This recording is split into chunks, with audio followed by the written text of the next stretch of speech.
தமிழ்நாடு மற்றும் புதுச்சேரியில் இந்த ஆண்டு இயல்பை விட 12% கூடுதலாக வடகிழக்கு பருவமழை பதிவாகியுள்ளது. அக்டோபர் 1ஆம் தேதி முதல் நவம்பர் 5ஆம் தேதி வரையான காலகட்டத்தில் தமிழ்நாடு மற்றும் புதுச்சேரியில் 211 மில்லிமீட்டர் மழை சராசரியாக பதிவாகும். இந்த ஆண்டு அக்டோபர் 1ஆம் தேதி முதல் நவம்பர் 5ஆம் தேதி வரை தமிழ்நாட்டில் 235 மில்லிமீட்டர் மழை பதிவாகியுள்ளது. இது இயல்பை விட 12% கூடுதலாகும்.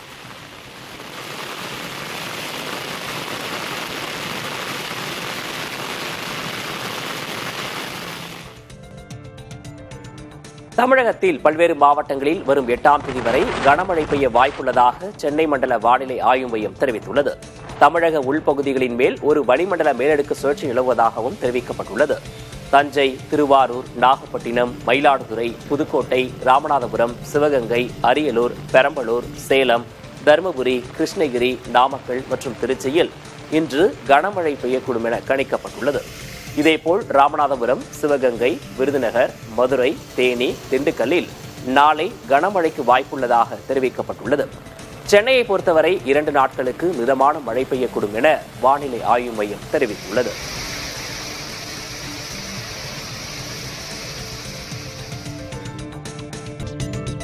மருந்துகளை அளவுக்கு அதிகமாக எடுத்துக் கொள்வதால் இந்தியாவில் வாரத்திற்கு சராசரியாக 12 பேர் உயிரிழப்பதாக அதிர்ச்சிக்குரிய தகவல் வெளியாகியுள்ளது. இந்திய குற்ற ஆவண காப்பகம் வெளியிட்டுள்ள அறிக்கையில் 2019ஆம் ஆண்டு முதல் 2023ஆம் ஆண்டு வரை 3000த்திற்கும் மேற்பட்டோர் உயிரிழந்துள்ளதாக தெரிவிக்கப்பட்டுள்ளது. வலி நிவாரணி, தூக்க மாத்திரைகள் ஆகியவை எளிதில் கிடைப்பதே இதற்கு முக்கிய காரணமாக பார்க்கப்படுகிறது.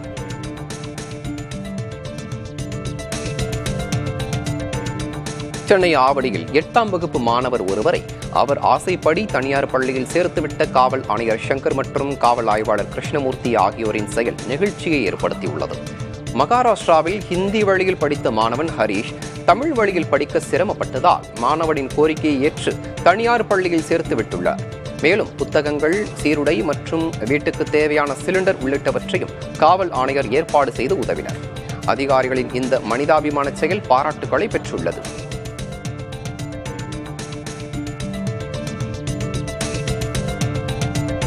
BSNL நிறுவனம் தனது வாடிக்கையாளர்களுக்கு புதிய ரீசார்ஜ் பிளானை அறிமுகம் செய்துள்ளது.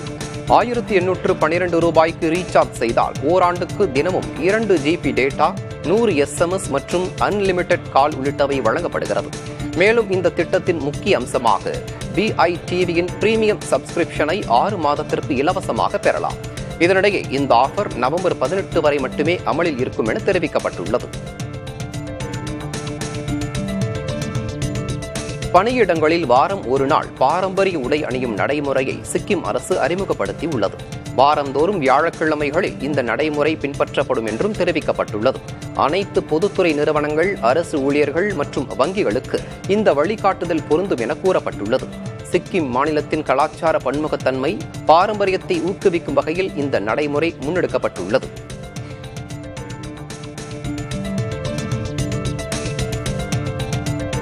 தாய்லாந்தைச் சேர்ந்த பாப் பாடகியான ஜென்னி சோதேவிச்சிட் சிங்கப்பூரில் இந்திய மதிப்பில் சுமார் 2.7 கோடி ரூபாய் மதிப்புள்ள தன்னுடைய ரிச்சர்ட் மில்லே ஆடம்பர கைகடிகாரம் திருடு போய்விட்டதாக கூறியுள்ளார். சிவப்பு கலந்த மத்திய டயல், விளிம்பில் வைரங்கள் பதிக்கப்பட்டு முதலை தோளால் ஆன பட்டையுடன் கூடிய இந்த கைகடிகாரம் கடந்த அக்டோபர் 5 அன்று காணாமல் போனதாகவும் இது தொடர்பாக புகார் அளித்துள்ளதாகவும் தெரிவித்துள்ளார். உலகின் பாதுகாப்பான இடங்களில் ஒன்றாக தாம் மதிக்கும் சிங்கப்பூரில் இப்படி ஒரு சம்பவம் நடக்கும் என்று கற்பனை செய்து கூட பார்க்கவில்லை என்றும் அவர் கூறியுள்ளார். சென்னை மதுர வாயலில் தாய் மற்றும் மகன் இணைந்து புதுமையான உலக சாதனை படைத்துள்ளனர். செஸ் வீராங்கனை சங்கீதா ரவி மற்றும் அவரது மகன் முரளிகிருஷ்ணன் ஒரே நேரத்தில் 25 வீரர்களுடன் செஸ் விளையாடியதுடன் 100 ரூபிக்ஸ் கியூப்களை சரியாக பொருத்தி தங்களது திறமையை வெளிப்படுத்தினர். இவர்கள் இருவரும் 3 மணி நேரத்தில் இந்த சாதனையை நிறைவேற்றினர். இதனால் அவர்கள் பெயர் லிங்கன் உலக சாதனை புத்தகத்தில் இடம்பெற்றது. நிகழ்வில் 100க்கும் மேற்பட்ட மாணவர்கள் பங்கேற்றனர். சங்கீதா மற்றும் முரளிகிருஷ்ணனுக்கு உலக சாதனை சான்றிதழ்கள் மற்றும் பதக்கங்கள் வழங்கப்பட்டன. இதற்கு முன்பும் இருவரும் ரூபிக்ஸ் கியூப்ஸ் மற்றும் மூலம் அப்துல் கலாம் மற்றும் ரஜினிகாந்த் போன்ற பிரபலங்களின் உருவங்களை வடிவமைத்து கவனம் பெற்றிருந்தனர்.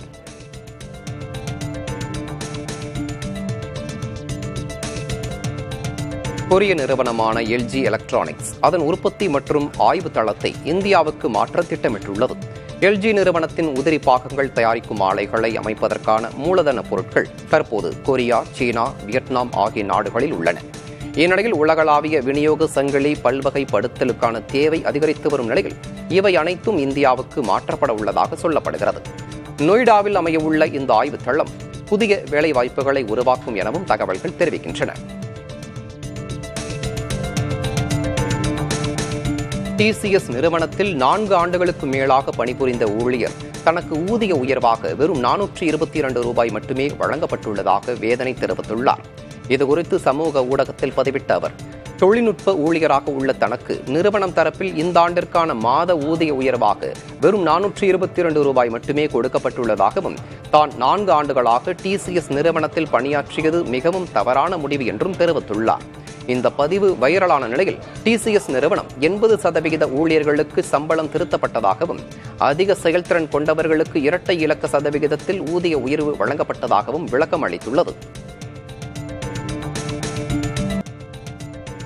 23வது ஆசிய மாஸ்டர் தடகள சாம்பியன்ஷிப் போட்டிகளை சென்னையில் துணை முதல்வர் உதயநிதி ஸ்டாலின் தொடங்கி வைத்தார்.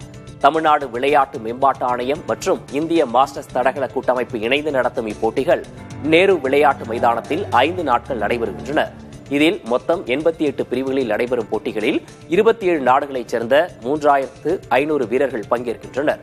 இதன் தொடக்க விழாவில் அமைச்சர்கள் சேகர்பாபு, மா சுப்பிரமணியன், சென்னை மாநகராட்சி மேயர் பிரியா, போட்டியின் விளம்பர தூதர் ஆர்யா உள்ளிட்டோர் பங்கேற்றனர். Our vision is to make Tamil Nadu a global sporting destination, hosting both elite and inclusive international events. Tamil Nadu government's effort in upgrading sports infrastructure in the state, supporting athletes and nurturing global collaborations have been widely appreciated. The government is investing in sporting talents through advanced training and international exposure. The success of these efforts is evident in increasing the participation of Tamil Nadu athletes at national and international levels and winning medals. கூட்டணி குறித்து கவலைப்படாமல் சட்டமன்ற தேர்தல் பணிகளை முழுவீச்சில் அர்ப்பணிப்புடன் மேற்கொள்ள கட்சி நிர்வாகிகளுக்கு அதிமுக பொதுச் செயலர் எடப்பாடி கே பழனிசாமி அறிவுறுத்தியுள்ளார். சென்னை ராயப்பேட்டை அதிமுக அலுவலகத்தில் மாவட்ட செயலாளர்களுடன் எடப்பாடி கே பழனிசாமி ஆலோசனை மேற்கொண்டார். அப்போது வாக்காளர் பட்டியல் திருத்தப் பணிகளில் விழிப்புடன் செயல்பட வேண்டும் என கேட்டுக் கொண்டார். தேர்தல் நெருங்குவதால் கட்சி நிர்வாகிகளுடன் மாவட்ட செயலாளர்கள் ஒருங்கிணைந்து செயல்பட வேண்டும் என அறிவுறுத்தினார். கூட்டணியை பற்றி பொதுவெளியில் கட்சியினர் யாரும் பேச வேண்டாம் எனவும், கூட்டணி குறித்து கவலை கொள்ளாமல் சட்டமன்ற தேர்தல் வெற்றியை மட்டும் மனதில் வைத்து பணியாற்றுமாறும் கட்சி நிர்வாகிகளிடம் கே பழனிசாமி கேட்டுக் கொண்டுள்ளார். இன்னும் ஒரு சில வாரங்களில் தமிழக அரசியலில் பெரிய மாற்றங்கள் ஏற்படும் என பாமக தலைவர் அன்புமணி ராமதாஸ் தெரிவித்துள்ளார். நடைபயணத்தின் 109வது நாளில் தருமபுரி மாவட்டம் அரூர் சட்டமன்ற தொகுதிக்குட்பட்ட பகுதிகளில் அன்புமணி பொதுமக்களை சந்தித்தார். அதன் பின்னர் செய்தியாளர்களிடம் பேசிய அவர், தமிழக மக்கள் திமுக அரசு மீது கடும் கோபத்தில் உள்ளதாகவும், பணம் கொடுத்து வாக்காளர்களை விலைக்கு வாங்கி ஜெயித்து விடலாம் என கணக்கு போடும் திமுகவிற்கு தகுந்த பாடத்தை புகட்ட வேண்டும் எனவும் வலியுறுத்தினார்.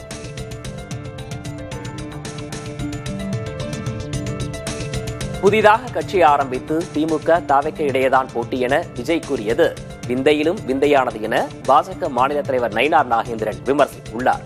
ஈரோடு மாவட்டம் பெருந்துறையில் சாயக்கழிவுகளால் நீர்நிலைகள் மாசடைந்ததை அவர் பார்வையிட்டார். பின்னர் கிராம மக்கள் மத்தியில் பேசினார். தொடர்ந்து செய்தியாளர்களிடம் பேசிய அவர், ஜனநாயக நாட்டில் தான் முதல்வராவேன் என யார் வேண்டுமானாலும் கூறலாம் என தாவேக தீர்மானம் குறித்து அவர் கருத்து தெரிவித்தார். சைக்காலஜியில் சில வார்த்தைகளை பேசுகிறாங்க. தமிழ்நாட்டில் பாரதிய ஜனதா கட்சி அகில இந்திய அளவில் மிகப்பெரிய கட்சி. 300 நாடாளுமன்ற உறுப்பினர்கள் வச்சுருக்கோம். நாங்கள் இன்னைக்கு தேசிய ஜனநாயக கூட்டணி பலம் வாய்ந்த கூட்டணி. ஆனால் எடப்பாடியார் அவர்கள் முதலமைச்சராக 4 வருஷம் நல்ல முறையில் பணியாற்றியிருக்கிறார். இந்த பகுதி முழுக்க எல்லா ரோடுகளும் பாலங்களும், சேலம், ஈரோடு, கோயம்புத்தூர் எல்லா ரோடுகளையும் போட்டது நமது மதிப்புக்குரிய அண்ணன் எடப்பாடியார் அவர்கள். அதுக்கெல்லாம் நிதியை மத்திய அரசு கொடுத்தது மாண்பு பாரத பிரதமர் நரேந்திர மோடி அவர்கள். இதில் யாருக்கும் மறுக்க முடியாது. இந்த மாதிரி ஒரு சூழ்நிலையில் புதுசாக ஒரு கட்சி ஆரம்பித்து எங்களுக்கு தான் போட்டி அப்படின்னு சொன்னால் அது விந்தையிலும் விந்தை. கொள்கை எதிரி என கூறும் பாஜகவை எதிர்த்து தாவேக தலைவர் விஜய் எதுவும் பேசுவதில்லை என விசிக எம்பி ரவிக்குமார் விமர்சித்துள்ளார். விழுப்புரத்தில் செய்தியாளர்களிடம் பேசிய அவர் முதல்வர் மு க ஸ்டாலினை குறை சொல்லி பேசுவதற்கு விஜய்க்கு எந்த தகுதியும் இல்லை எனவும் குறிப்பிட்டுள்ளார். என்னுடைய கொள்கை எதிரி பாஜக என்று சொல்லிக்கொண்டு திமுக தான் எனக்கு எதிரி என்று இப்போது சொல்ல ஆரம்பித்திருக்கிறார். இப்பொழுது பாஜகவை எதிர்த்து அவர் எதுவும் பேசுவதில்லை. இதிலிருந்தே அவருடைய அரசியல் என்னவென்று தெரிகிறது. திமுகவை விஜய் அல்ல, இன்னும் பல பேர் அவரோடு சேர்ந்து கொண்டு இன்னும் பல நடிகர்கள் புதிதாக கட்சியை ஆரம்பித்து அவரோடு கூட்டணி அமைத்தாலும் கூட இந்த 2026 தேர்தலில் திமுக தலைமையிலான கூட்டணி மகத்தான வெற்றியை பெறும். கோவை கல்லூரி மாணவி கூட்டுப்பாலியல் வன்கொடுமை வழக்கில் கைதான 3 பேரையும் வரும் 19ஆம் தேதி வரை நீதிமன்ற காவலில் அடைக்க நீதிபதி உத்தரவிட்டுள்ளார். காவல்துறையால் சுட்டுப்பிடிக்கப்பட்ட 3 குற்றவாளிகளும் கோவை அரசு மருத்துவக் கல்லூரி மருத்துவமனையில் சிகிச்சை பெற்று வருகின்றனர். இந்த நிலையில் கோவை ஒருங்கிணைந்த நீதிமன்ற நீதிபதி அப்துல் ரஹ்மான் 3வரையும் மருத்துவமனையில் வைத்து நேரில் விசாரணை செய்தார். பின்னர் 3வரையும் வரும் 19ஆம் தேதி வரை 14 நாட்கள் நீதிமன்ற காவலில் அடைக்க உத்தரவிட்டார். பின்னர் பாதிப்புக்குள்ளான மாணவியையும் நீதிபதி நேரில் சந்தித்து பேசினார்.